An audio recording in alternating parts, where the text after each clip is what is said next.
Tivemos tantas coisas maravilhosas esta noite que eu não acho que precisemos de um sermão, e a minha mensagem será breve, mas quero que todos inclinem suas cabeças por um momento para que possamos orar juntos. Muitos de vocês que estão aqui hoje ouvindo, esta é uma hora em que você está na encruzilhada de sua vida. Você deve fazer uma escolha esta noite. O que você vai fazer? Você vai continuar no caminho largo que leva para a destruição ou vai mudar e seguir o caminho estreito que leva para a vida eterna? Essa é a escolha que só você pode fazer. Deus pode inspirá-lo, Ele pode ajudá-lo, seu Espírito pode convencê-lo, Ele pode encorajá-lo, mas somente você pode fazer essa escolha. Deus lhes deu essa capacidade de fazer essa escolha. Você é um agente moral livre, tanto quanto aceitar ou rejeitar a oferta de perdão. Você deve fazer essa escolha esta noite. E quando você ouvir a mensagem como você vai ouvir esta noite, e como você já ouviu a música, as palavras, os testemunhos, você se torna responsável 100 vezes mais. E você sabe, quem muito recebe, muito é exigido. Portanto, preste muita atenção no que você vai ouvir e responda ao chamado de Cristo. Nosso Pai, oramos para que Teu Espírito Santo convença do pecado, da justiça e do julgamento e que muitos digam sim a Cristo esta noite, pois pedimos em Seu nome que os homens esta noite, Senhor Jesus. Então, quero que vocês voltem comigo para o 9º capítulo do livro de Hebreus, e tem uma frase dessa passagem que eu quero que usemos como um texto esta noite, que diz: sem derramamento de sangue não há remissão de pecados.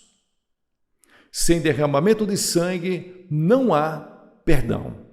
Nós lemos em nossos jornais recentemente sobre os guardas vermelhos da China, marchando pelas ruas de Pequim, gritando um slogan.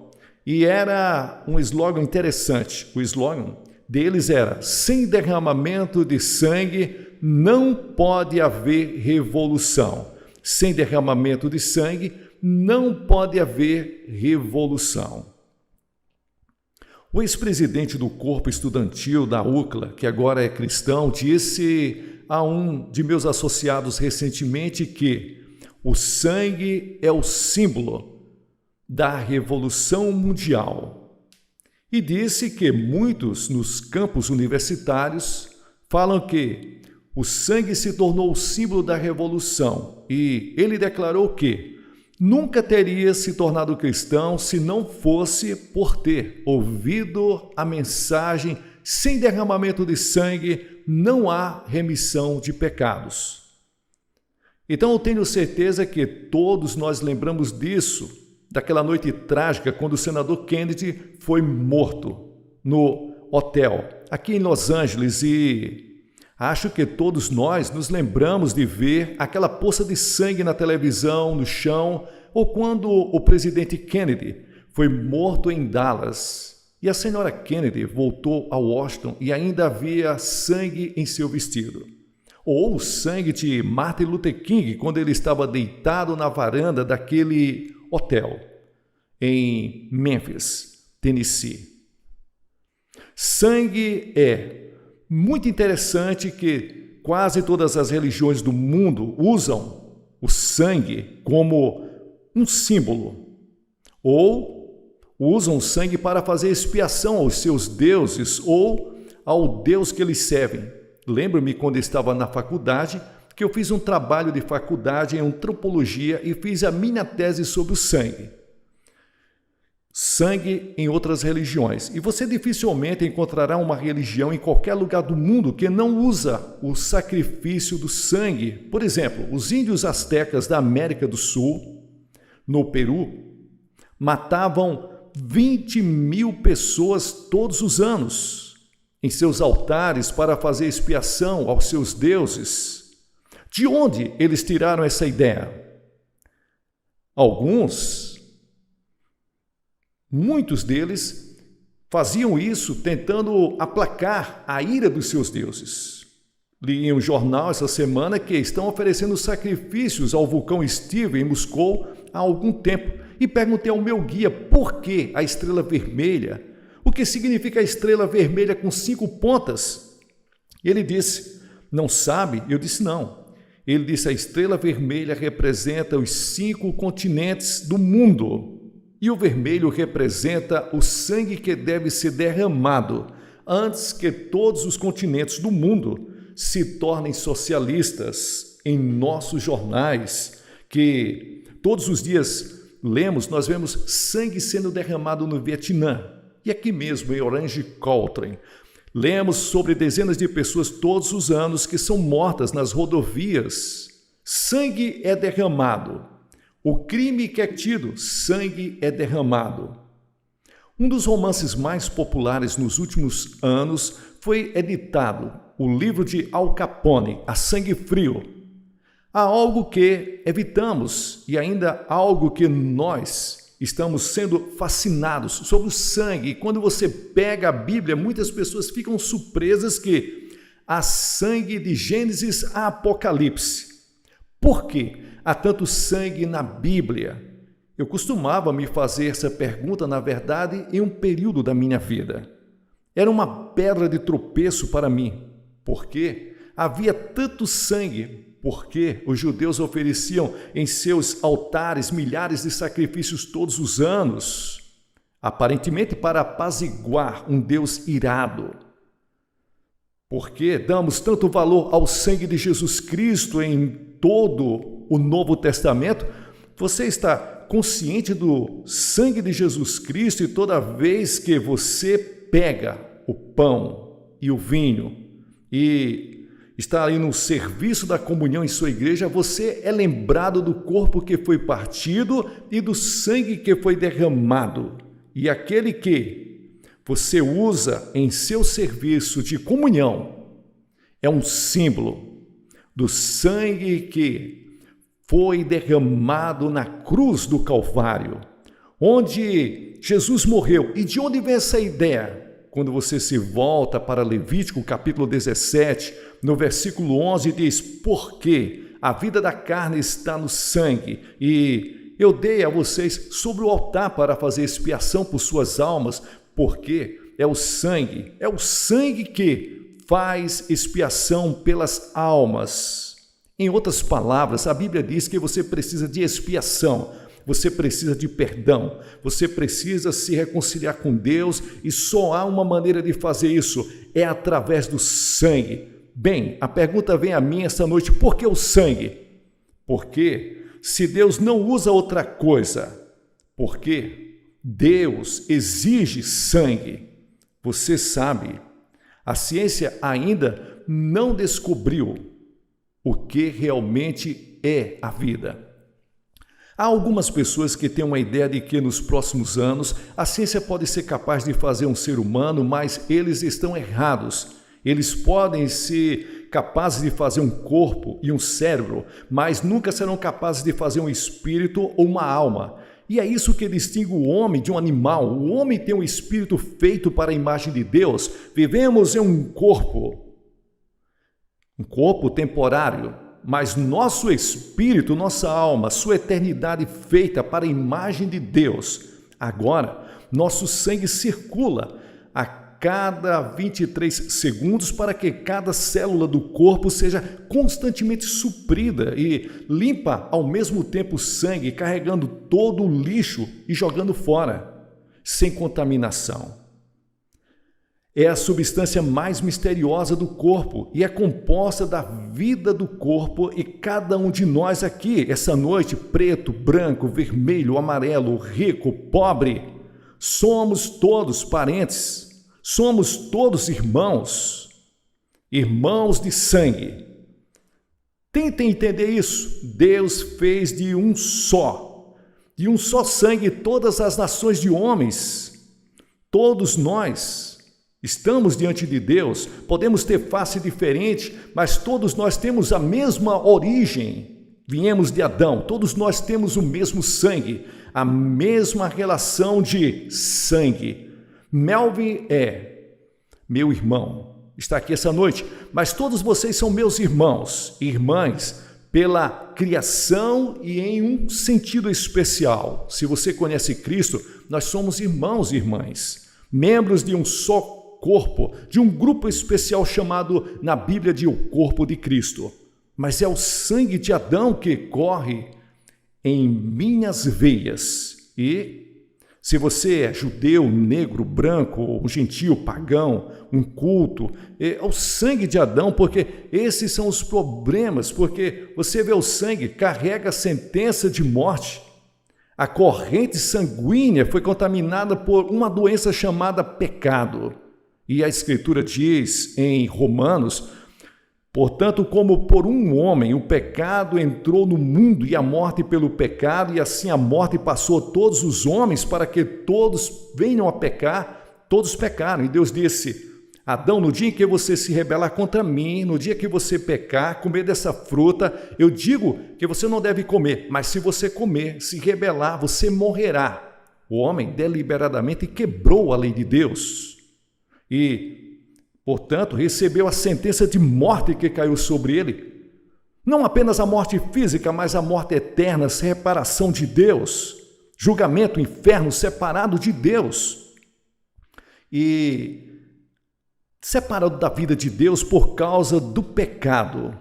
Pecado de Adão. Eu sou parente de Adão, sou filho de Adão. Por um homem, pelo homem Adão, o pecado entrou no mundo.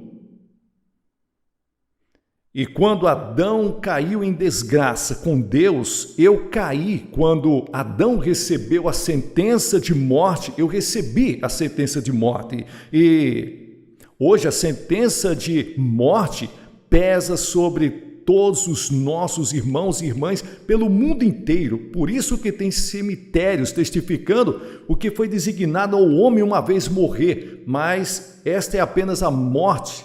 Existem dois tipos de mortes na Bíblia: a morte espiritual. Muitos de vocês estão vivos fisicamente, mas sua alma está morta para com Deus. Não encontra felicidade e paz, segurança e realização nesta vida. Você pode ser rico, pode tornar-se poderoso, pode tornar-se popular, pode ter todos os bens materiais, mas se sente sem realização, nem satisfação, nem alegria. E muitas pessoas passam a vida inteira à procura de algo, coisas que eles nunca descobrem porque você tem a morte espiritual, você está separado de Deus. Agora, a segunda morte que a Bíblia chama é a morte eterna. Isso significa que quando você morre, seu espírito vive, mas está separado de Deus. Isso é morte espiritual, eterna. O homem sofre de envenenamento do sangue. Agora, há uma doença no sangue que não sabemos muito, chama-se leucemia. Muitas pessoas morrem todos os anos de leucemia. Mas há outra doença que é fatal para toda a raça humana no sangue, chamada pecado. E tem mortes, pessoas envenenadas, recebendo a penalidade da morte agora. Como podemos ser purificados de nossos pecados? Voltamos direto para Adão e Eva, quando Adão e Eva pecaram contra Deus e se rebelaram contra Deus. Deus poderia ter explodido esse mundo, criado um outro universo. Dificilmente saberíamos disso. Mas Deus amou o mundo de tal maneira que deu seu Filho unigênito. Deus não quis que ninguém perecesse, mas que todos viessem ao arrependimento. Deus diz a Adão: eu te amo, até mesmo quando você errou. Eu quero salvar os seus filhos, os filhos de Deus. Então Deus diz: existe uma maneira magnífica, eu tenho um plano para salvar você. Em Adão nós estávamos nus, agora não há nada de errado com a nudez. Dr. David Herbert está aqui esta noite, presidente do seminário mais completo, e ele escreveu um artigo maravilhoso sobre isso. No início, a nudez era o caminho de Deus, mas tornou-se pervertida e distorcida pelo pecado.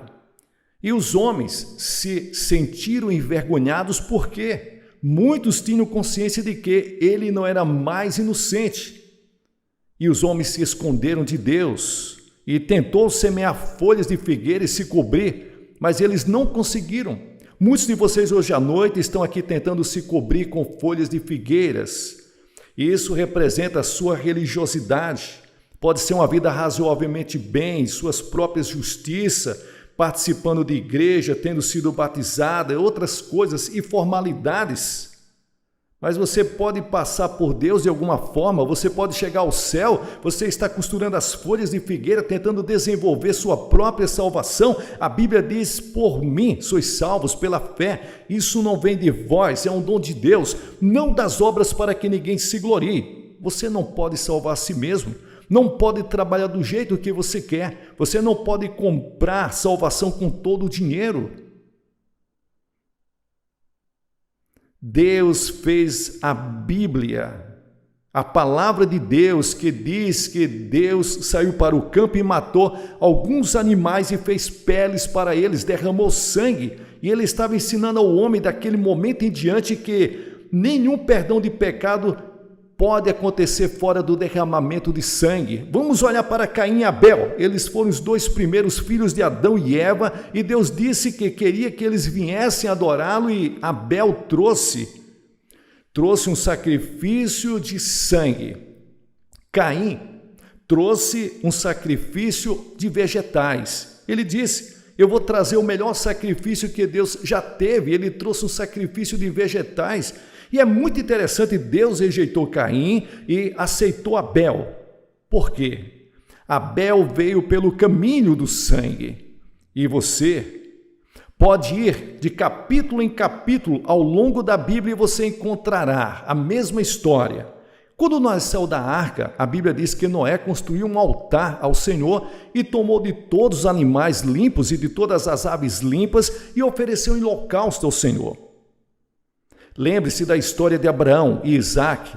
Abraão e Sara esperavam por um menino e por um milagre. Um menino nasceu e eles o chamaram de Isaque.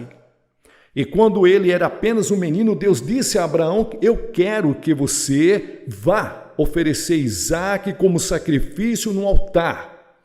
Quantos de vocês pegariam seu garotinho e enfiariam uma faca nele, se Deus dissesse isso? É o que Deus disse a Abraão para fazer. Você diz, quão cruel, quão pagão, quão primitivo, quão rude. Deus estava ensinando uma lição a Abraão. E sem questioná-lo, Abraão levou seu garotinho. Eles foram para o Monte Moriá, onde Jerusalém agora está localizada. E lá, ele pegou seu filho, colocou sobre o altar, levantou sua mão com uma faca e ia enfiá-la no coração de seu filho. Por ordem de Deus, quando Deus parou sua mão no ar e Abraão levantou os olhos e ele olhou e eis atrás um cordeiro, pego ali pelos chifres, e Deus mandou pegar aquele cordeiro e sacrificar no lugar de Isaque. Veja, Deus estava dizendo, eu estou oferecendo aqui um sacrifício de sangue no lugar do seu filho, apontando para centenas de anos no futuro, quando ele oferecia seu próprio filho como cordeiro de Deus que tira o pecado do mundo. Lembre-se daquela noite no Egito. Deus disse que vou destruir todos os primogênitos do Egito como um julgamento. E ele disse que quero que todos vocês, israelitas, peguem um cordeiro e matem o cordeiro e depois peguem o sangue, venha aspergir no umbral da porta e o sangue será para vocês por sinal sobre a casa onde está. E quando eu vi o sangue, passarei e não trarei julgamento sobre nenhuma casa que tenha o sangue do cordeiro. Lá, onde eu vejo, ali não havia boas resoluções, não havia lágrimas que pudesse proteger, não havia obras que pudesse proteger. Deus disse, eu verei o sangue. E posso ver naquela noite no Egito um pai, ele mata o cordeiro, põe o sangue na ombreira da porta. E então, a pequena família se senta para comer e o filho mais velho está muito tenso e muito nervoso. Ele diz, pai, eu não vivi uma vida muito boa e eu pequei, eu falhei. O senhor sabe, Eu não tenho sido muito religioso, mas, Pai, você tem certeza que o sangue é suficiente? Você tem certeza que o sangue vai me dar essa cobertura? E o pai olha para o filho e diz: filho, Deus não disse que você tem que ser bom. Deus não disse que você tem que ser legal, mas quando ele vê o sangue do cordeiro, ele passará por sobre a casa, protegendo toda a família. Você vai estar seguro por causa do sangue de Cristo. Confiar nas suas obras é tolice. Você precisa confiar na cruz de Cristo. Jesus morreu na cruz, derramou seu sangue pelos nossos pecados. Isso pode parecer tolice. Pode parecer que seja algo que seja tolo. O mundo pagão, ele olha para Cristo e acha que é tolo, é ridículo, é idiota, é imbecil. Mas a tolice de Deus é mais sábia que os homens, porque Deus escolheu o sangue. Acho que uma das razões é para nos ensinar o quão feio é o pecado. Você vê, nós olhamos para o sangue e nós sentimos repulsa. O sangue é algo repulsivo. Nos afastamos do sangue e o sangue sempre nos lembra de nossos pecados. Quando vejo o sangue de Cristo, me lembro de que sou um pecador e lembro-me de que Deus me ama. Glória a Deus! É assim que os pecadores, aos olhos de Deus, repelem a Deus, se afastam de Deus. Mas isso é por causa dos nossos pecados. Quando eu vejo o sangue, por onde passarei? Olho para o Novo Testamento e nosso Senhor está chorando por Jerusalém, ele está suando gotas de sangue no jardim e assim por diante. A cruz, ele está morrendo e o sangue está descendo por seu rosto e descendo por suas mãos e do seu lado e por seus pés. 14 vezes ele previu a sua própria morte. Ele disse a Nicodemos: como Moisés levantou a serpente no deserto, assim deve o Filho do Homem ser levantado. O sangue de Cristo é mencionado no Novo Testamento 255 vezes. Por quê? A Bíblia diz, antes de tudo, o sangue ele redime tanto quanto você sabe que ele não foi redimido com coisas corruptíveis, como prata, ouro, de sua vã maneira de viver, da tradição, dos seus pais, mas pelo precioso sangue do Cordeiro de Deus, derramado na cruz do Calvário sem mancha e sem mácula. A salvação é gratuita para você, mas custa a Deus o seu Filho Jesus Cristo, que derramou o seu sangue voluntariamente por você. E a palavra redenção significa comprar de volta. Por que você precisa ser resgatado? Porque a Bíblia diz que você é o escravo do pecado. Todo aquele que comete pecado, como escravo do pecado, disse Jesus em João 8,34. Quantos de vocês esta noite escravos de seus hábitos, escravos do orgulho, escravos da inveja, escravos do preconceito? Você não quer ter preconceito contra um homem só porque ele tem uma cor diferente? Você gostaria de se livrar disto? Escravos de algumas seitas secretas em que ninguém sabe nada sobre você. Gostaria de ser livre, mas você pode. Você é escravo de algumas drogas. Você está tentando se esconder, mas ela está lá e você sabe disso. Aquela coisa secreta lá no fundo, você é um escravo. Você não pode se libertar. Jesus disse que nós somos escravos do pecado. E ele disse, eu vim para comprar você de volta e eu dei meu sangue para comprá-lo de volta. Ele pode tornar você livre essa noite. Ele pode lhes dar uma alegria, uma paz e uma segurança que você nunca conheceu antes, se você deixá-lo entrar em sua vida. Deixe-me contar a história de um amigo que escreveu um livro e diz que ele rejeitou a Deus completamente e se tornou escravo do pecado. Quantos de vocês essa noite fizeram o mesmo? Você não rejeitou a Deus abertamente como esse homem fez, mas pelo seu modo de viver e pela sua atitude, você realmente rejeitou a Deus. Você é um escravo do pecado essa noite. Você gostaria de ser livre? Ele morreu para fazer você livre. Em segundo lugar, a Bíblia ensina que somos justificados pelo sangue. Romanos capítulo 5, versículo 9. Muito mais agora, sendo justificados pelo seu sangue, seremos salvos da ira. Isso significa que nós somos justificados. Significa como se nunca você tivesse pecado. Para ser colocado diante de Deus como se você nunca tivesse cometido pecado, agora pense nisso por um momento. Deus não apenas te perdoa. Você gostaria de ser perdoado, mas Ele faz mais do que isso. Ele te justifica como se o pecado nunca tivesse sido cometido. E é feito pelo sangue de Jesus Cristo, sendo justificado pelo seu sangue. Não me pergunte como, eu não sei. Mas quando eu aceitei Jesus Cristo pela fé, eu quero te dizer, fui perdoado. Eu quero te dizer isso. Quando eu chegar na entrada do céu, não vou dizer, Senhor, meu nome é Billy Graham. Eu era aquele pregador que preguei naquelas cruzadas. Eu vou dizer, Senhor, eu estou aqui implorando. E não é nada além a não ser pelo sangue de Jesus Cristo. Essa é a senha, a única senha, a cruz de Cristo. A salvação realizada pelo sangue de Jesus Cristo, o perdão que Deus derrama esta noite, que nos torna limpo, puro, mais do que qualquer virgem que jamais viveu. A visão de Deus é que quando Ele olha para você, Ele vê você completamente limpo pelo perdão dos pecados e Deus não consegue se lembrar dos seus pecados. Você pode lembrar, mas é como se você nunca tivesse pecado. Então a Bíblia diz que o sangue nos torna todos iguais, uma língua, uma raça. Quando você está aqui nessa noite, Deus nos torna membros de um só corpo. Como é na realidade maravilhoso ser membro do corpo de Cristo, de todas as línguas, do mundo todo, de todas as raças do mundo. Deus nesse momento, Ele está olhando para nós como um só povo.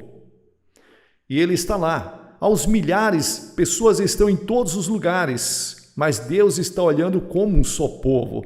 Apesar de estar na China, apesar de estar no Japão, missionários que estão viajando pelo mundo, a Igreja de Cristo, Deus tem um só povo, aqui e ali, em todos os lugares. Eu suspeito que algum dia, quando a cortina de ferro for aberta, ouviremos histórias de avivamento que o mundo nunca conheceu. Na China, vai acontecer muito isso.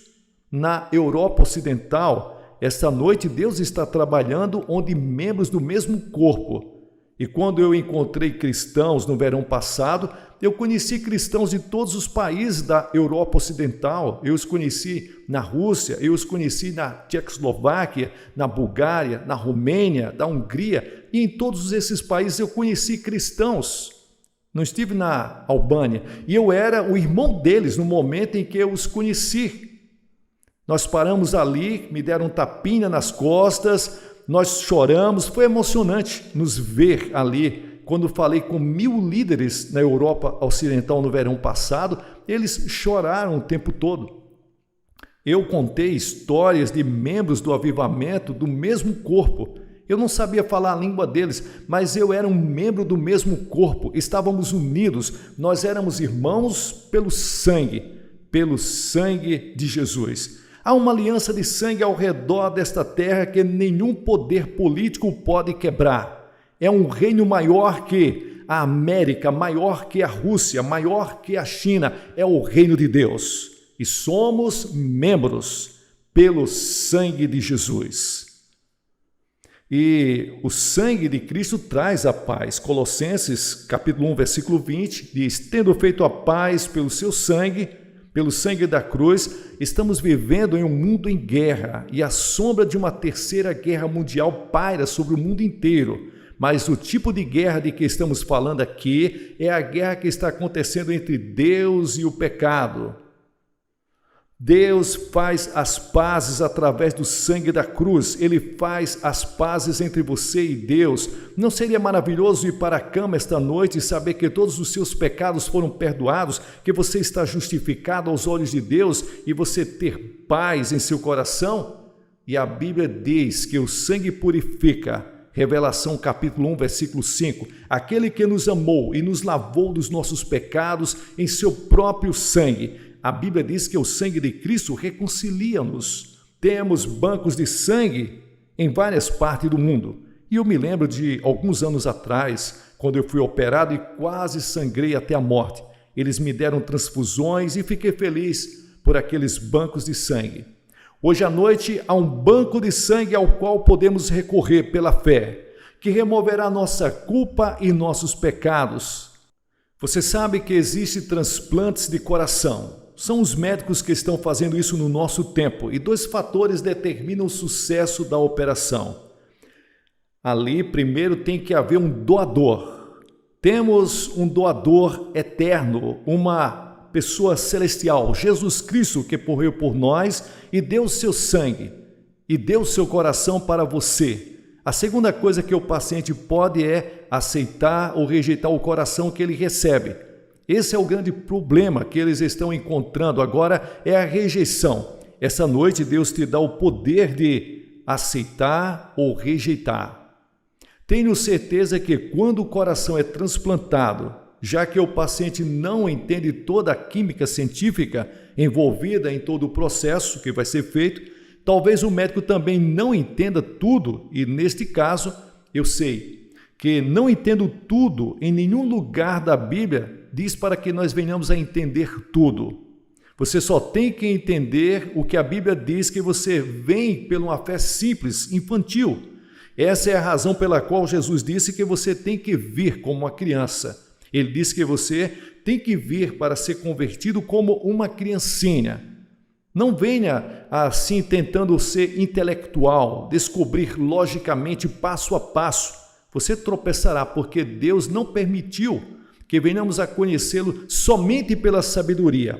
Você tem que vir pela loucura do Evangelho, e a pregação da cruz é loucura para aqueles que perecem. Em outras palavras, você deve estar disposto a se tornar um tolo por amor a Jesus Cristo e recebê-lo pela fé e fazer algo que parece louco, ridículo, como Moisés levantando aquela serpente de bronze no deserto, como se isso fosse curar alguém, ou como se tivesse alguma qualidade médica, e não tinha.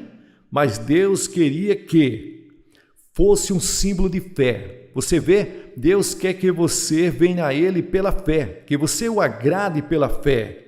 Agradar a Deus mais do que tudo. Você tem que ter fé em Cristo, tenha fé que Ele morreu por você, tenha fé que Ele ressuscitou, receba-o e diga, vou colocar minha confiança total nele, e então algo sobrenatural acontece dentro de você, que nada podemos fazer para explicar. Você nasce de cima, a vida se torna nova, diferente, você tem um novo poder, uma nova capacidade de enfrentar a vida. A partir desse momento, tudo que eu vou pedir para você fazer essa noite é para que você receba Cristo. Pai, mãe, jovem, mulheres, crianças, vocês precisam de Cristo em seu coração esta noite. Você precisa ser perdoado de seus pecados, você quer ser justificado aos olhos de Deus, quer ser purificado esta noite. Você quer confiar no sangue de Jesus, somente no sangue de Cristo para a sua salvação? Você quer ter a vida, você quer mudar, quer aceitá-lo, recebê-lo esta noite como seu Senhor e seu Salvador? Você pode ser membro da igreja, você pode ser um oficial da igreja, você pode ser católico, protestante, um judeu, você pode não ter nenhuma religião, mas Deus falou com você essa noite e você precisa de Cristo e precisa recebê-lo e quer ter certeza que está pronto para se encontrar com Deus. Vou pedir para que faça algo e diga, eu recebo Cristo em meu coração. Se você estiver com os amigos e parentes, eles vão esperar por você. Se você veio de ônibus, eles vão esperar. Eu peço que você se aproxime, porque cada pessoa que Jesus chamou no Novo Testamento, ele chamou publicamente. Faça isso. Ao homem que estava com o braço atrofiado, Jesus disse, venha para o meio. Se você está aqui nessa noite, está disposto a reconhecê-lo perante o seu Pai que está nos céus, você que está aí na parte de cima dessa varanda aí, você que está nas galerias, venha, vai demorar alguns minutos, talvez você esteja um pouco distante, comece a descer agora. Centenas de vocês se levantem. Se você veio com algum amigo, traga ele aqui na frente, venha. Depois que todos vierem, eu vou dizer uma palavra, vou fazer uma oração, vou dar alguma literatura e um conselheiro vai aconselhar vocês depois. Aí vocês voltam e se juntam aos seus amigos. É muito simples, mas é muito importante. Pode ser a mudança na vossa vida, para começar a viver uma vida nova, uma nova direção. E eu vou pedir